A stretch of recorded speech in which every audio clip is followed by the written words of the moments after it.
Good morning, students. This is Divya ma'am from Academic Heights Public School. Today we are going to do our second part, that is module 2 of our chapter 5, which was working in Microsoft Excel. In the first part, we learned about what is Excel, how we enter data in Excel, what are the parts of our Excel window. Okay, so let's move further and do something new. In this chapter, we are going to study about using AutoSum, sorting, and formulae. There are various options available for Excel users to handle data, and there are so many that even a book would be, a shortfall on that. So we are going to start with some of them. In this module, we are going to discuss some of them. Okay. Now, first thing is auto sum.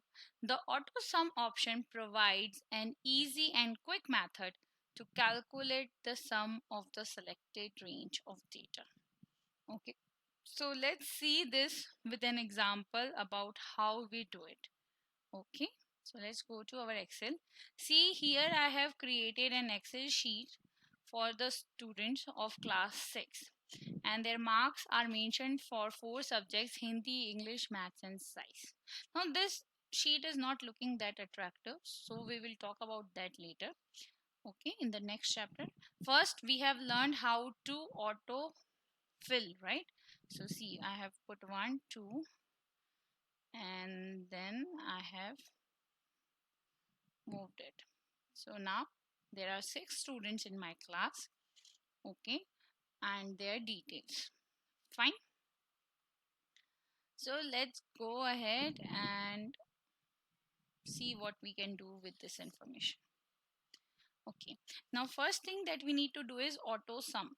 Now suppose if you want to calculate how much number the students of class 6 have got in Hindi in total. So how we can do that is we can click on this empty cell after the last entry. So what is the last entry? That is for Rajiv at the C7 cell. Okay, now we'll click on C8. Okay, then we will go to the home tab, and then we will look for auto sum. So here is your auto sum. Okay, now click on this auto sum button. Okay, see, it has already populated that which columns you want to add. Okay, now just all you need to do is enter. Okay, let me do it again. So I clicked on this last one, I clicked on auto sum, it populated the value. I just need to click enter. Okay, so that's 263. Clear? Shall we try it again? So I clicked here, I clicked on auto sum, then it calculated the sum and I pressed enter. Fine. Okay, now if I want to do auto sum for multiple fields, so what we can do is we can select multiple fields and then we can click on auto sum and it will do it. Okay, clear? See, you can do it horizontally also. So I did auto sum and see, it has taken the horizontal rows. So for this I can write the heading as total, right?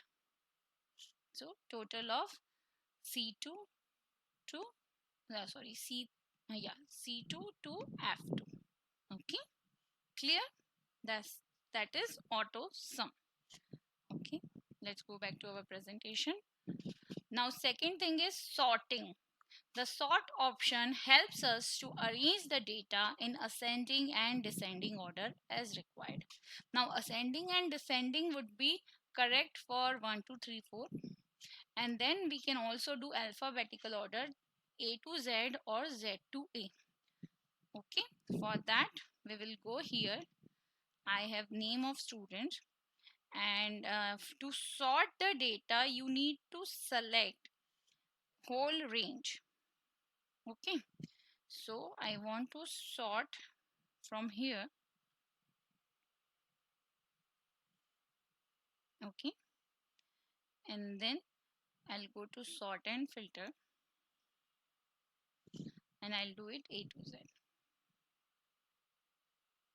Okay, do you see the difference? See, Arya, Babita, Prarthana, Rahul, Rajiv, Zoya. Previously what it was, let me do a control Z. See, it was Arya, Zoya, Rahul, Prarthana, Babita, Rajiv. Now you might think that maybe the values also change. So let's say for Arya we have 45, 46, 50, 48. Then Zoya we have 38, 35, 39, 45. So these values should remain the same, na? Their number should not change. So let's verify that. So I went to sort and I did sorting A to Z. Okay, see, Zoya is still 38, 35, 39, 45. Okay, clear? Okay, so that is sorting. Now we need to remember that if our data does not have header, then we need to deselect that my data has header checkbox. So sorting dialog box, shall we take a look at the sorting dialog box again? Okay, so this is, if I want to save, sorry, if I just click on it, a dialog box should open.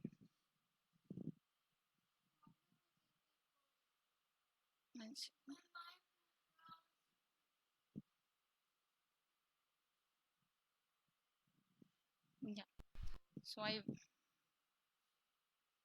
my range got deselected. So here I said custom sort.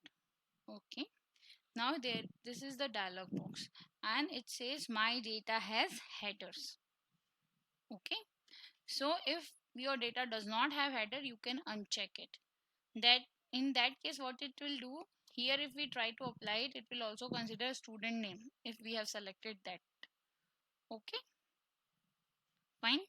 So see, from here also you can do the sorting. You can say sort by student name, then sort on cell values, and then if I want to go Z to A, I said Z to A. Okay, and I said okay. See, it has turned from Z to A. Now suppose I want to sort some numbers.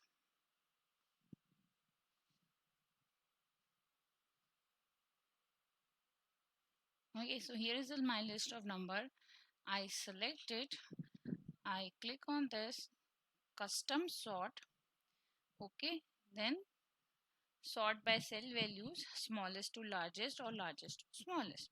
I go smallest to largest and I say okay. Okay, so for this it considered 56 as header. Now let's deselect that header one. Okay, so I again went here, custom sort. My data does not have header. Now it needs to sort column J, cell values, smallest to largest. We'll change it to largest to smallest. Okay, see, now it has sorted it perfectly. Clear? Okay, now let's go back to our presentation. So now we have formulae. Formula is very simple yet powerful feature of Excel. With the help of formula, we can even do complex calculations without any difficulties. Once you write the formula, doing the calculation is headache of that Excel. Okay, working with formula. Now there are two ways to work with a formula. First is creating a formula. So we can create our own formula using various mathematical operations like 5 plus 3. Now see, the note says all formulae must start with equal to sign.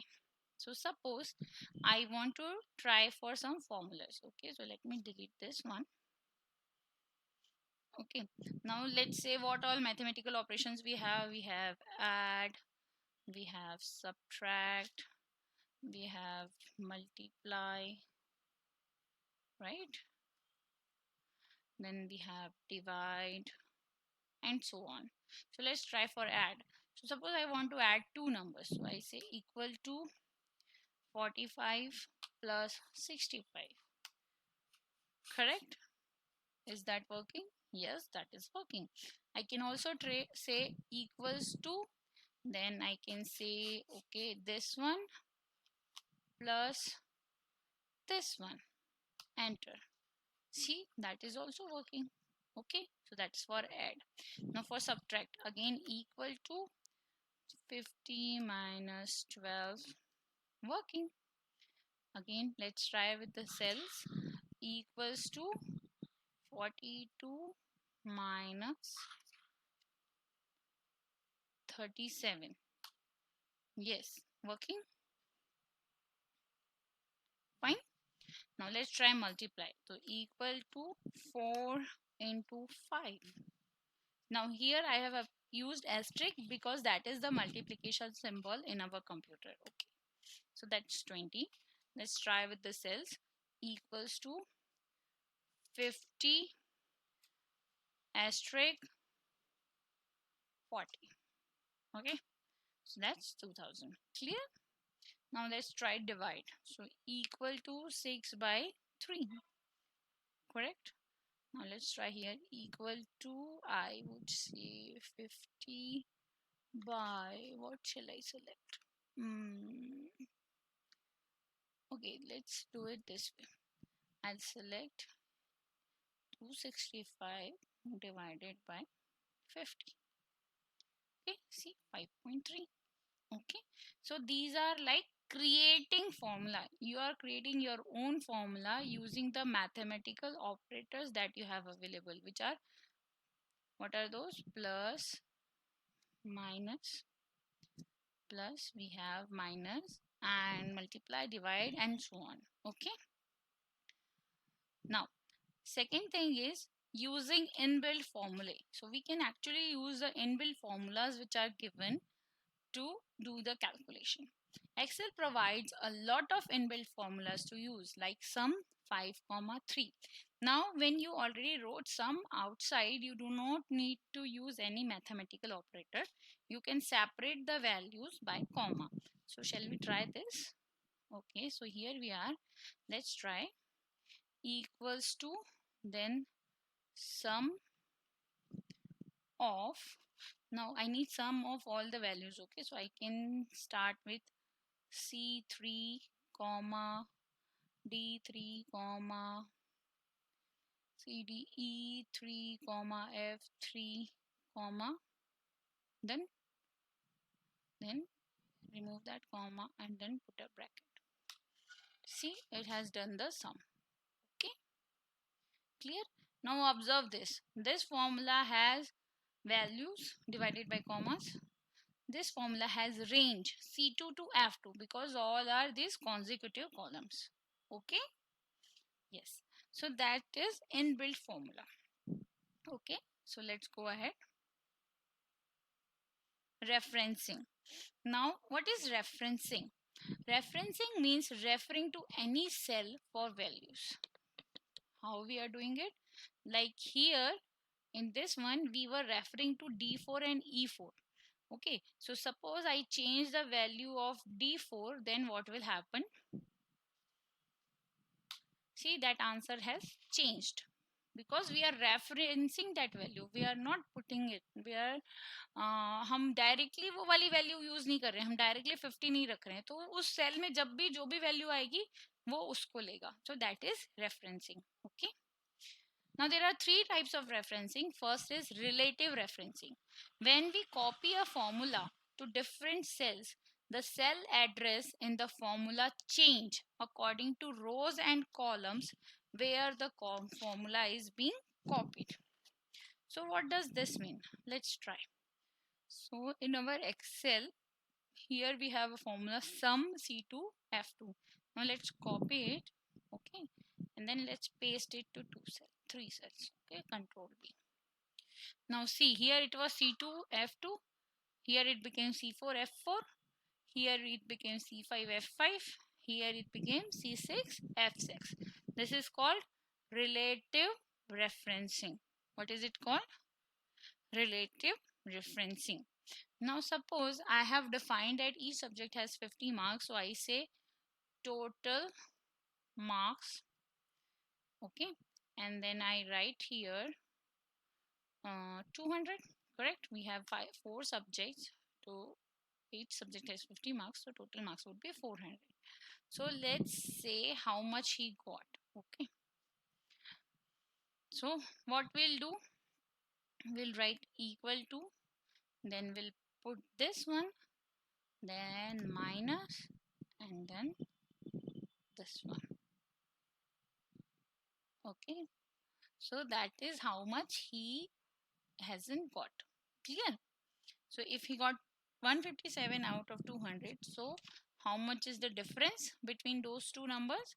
That is 43. Clear? Now let's read the next one. It says absolute referencing. When we copy a formula to different cells, the cell address in formula remains same irrespective of where the formula is being copied.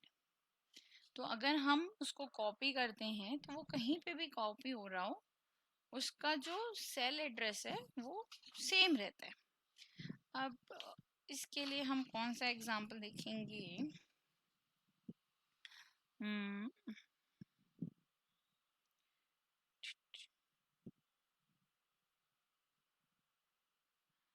Okay, so here see,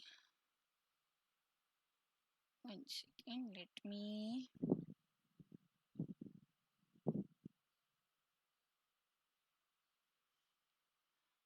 here we have this one. If I copy this, so this once,